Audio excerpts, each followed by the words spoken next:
So you may not be aware that appraisals are one of 3 reasons that a transaction may fall apart.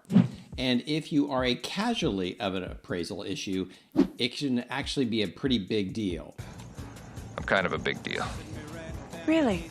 Well, not that kind of a big deal, but you get the idea. So today's video will help you avoid becoming a casualty of a bad appraisal. And I will share with you the 3 critical things to know before the appraiser even comes out that can hurt the appraisal value. Now, the 3 things are, number 1, what do appraisers look for? Number 2, what hurts an appraisal? And number 3, what to do if an appraisal comes in below your sales price. So, stay tuned.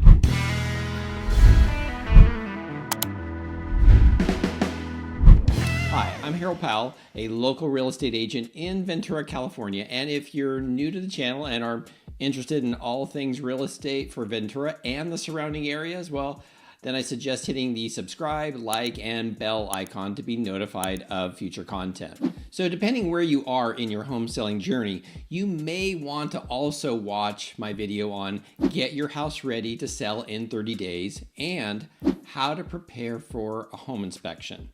All right, so let's start by discussing the difference between an appraisal and what your home is worth. And believe it or not, an appraisal and what your home is worth can be 2 different numbers. An appraisal is the opinion of value from a licensed appraisal based upon recent comparable closed sales in the neighborhood. Now, as it relates to the sale of your home, the buyer's lender requires a third party to verify that your house is actually worth what the agreed upon sale price is between buyer and seller. Now, what your home is worth is not based on what the seller is asking, but really based upon how much a qualified, motivated buyer is willing to pay for the home.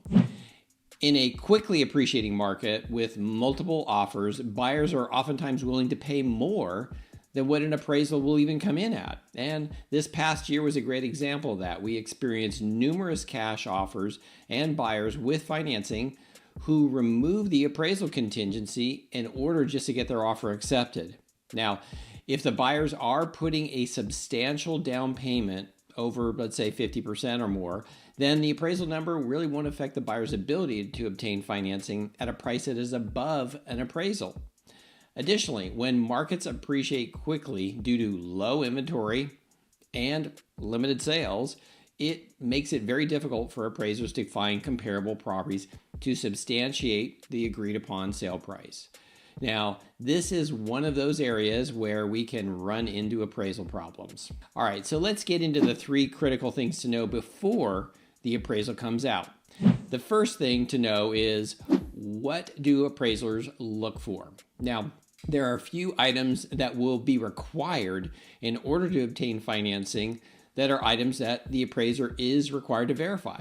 The appraiser will be checking that you have smoke detectors in each bedroom and a carbon monoxide detector on each level of your house, as well as the smoke detector. They will also be checking that your water heater is properly strapped. And if either one of these items are not done, they will charge the homeowner a re-inspection fee. So you do need to make sure that's done before the appraiser comes out. One of the other areas that appraisers look for is deferred maintenance, such as, let's say, ceiling stains. If you have ceiling stains or a roof that looks visibly worn, the appraiser will likely require a 2-year roof certification to be done by a licensed roofer. Obviously, if you accept an all-cash offer, nothing to worry about, not even going to be an issue. Otherwise, if you have financing involved and the appraiser calls out the roof, then a roof certification will be required in order to obtain financing. Additionally, a roof issue may show up in the termite report that notes staining in the attic. So if you've had a roof repaired in the past, make sure you have the ceilings painted and just disclose any previous leaks along with the repairs made. Now, an appraiser may note wood damage and recommend a termite report, and depending on the condition of the home and the type of financing you expect to see, it may prove beneficial to order a termite report up front to understand what may or may not be required and potential costs. Lastly, one issue to be aware of for FHA or VA appraisals is peeling paint. It may get called out as a deferred maintenance item, and if so, it will be required to be fixed if it is called out. Needless to say, painting areas that are peeling will help improve getting a better price, so it's usually recommended to get it done prior to the appraiser or even being on the market for that matter. Moving on to number 2, things that you can control that can hurt an appraisal. A home's appearance can impact a value of the home. So while cleanliness is not a factor in a home appraiser, it's easier for an appraiser to identify and focus on the elements that bring value to a home when a home is clean. Or another way of saying it is that untidiness or odors can be a distraction from seeing the true value of the elements of the house. And unlike a home inspector who evaluates the house from a strict structural perspective, a home appraiser is there to determine the value of a home, and a home's appearance can impact this. So one of the ways you can hurt the appraisal is not providing a list of recent upgrades and renovations along with the approximate cost. So for example, you put in a new roof, a central AC, recent kitchen or bathroom remodel, wood floors, and backyard hardscape. Those would all be on a list with an approximate cost. And if you have done substantial improvements to your home over and above what some of the comparables have, then you could potentially hurt the appraisal value if you don't supply that. Now, even with all that information, there is no guarantee your appraiser is going to come in at a value. So, number 3, what can you do if you come in with a low appraisal? Well, first off, the best plan is to head off at a low appraisal and be proactive.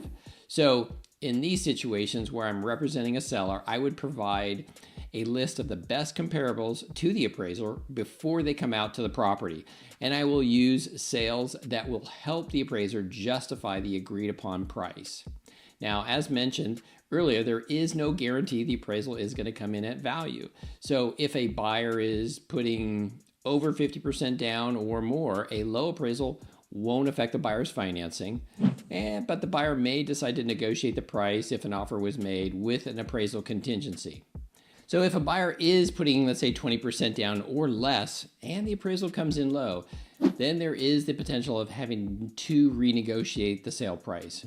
So in these cases where the appraisal does come in low, it does affect the buyer's financing because they only have 20% down or less. So in these cases, there are 4 options that can happen.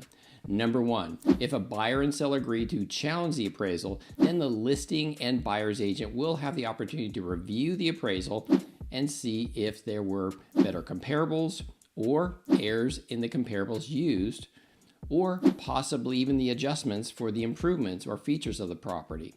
Now, in some cases, you may be able to get a low appraisal up $15,000 to $25,000 and possibly more. Number 2, the buyer can opt to bring money to gap the difference between the sales price and the appraisal. Now, one thing to note here is that it doesn't necessarily mean that the appraiser has the correct value of the home. It could very well mean that the appraiser could not find sold properties in the current time frame in the last 6 months to be able to substantiate the agreed upon sale price. Number 3 is the seller could reduce the price to the appraised price, or a combination of buyer bringing additional money in and seller price reduction. And the last option, option number 4, is both buyer and seller can't come to an agreement and the transaction is canceled. Now, I will say that if there is a motivated buyer and a motivated seller, this can get worked out. I hope you enjoyed this video, and if you did, be sure to give it a like. Thanks.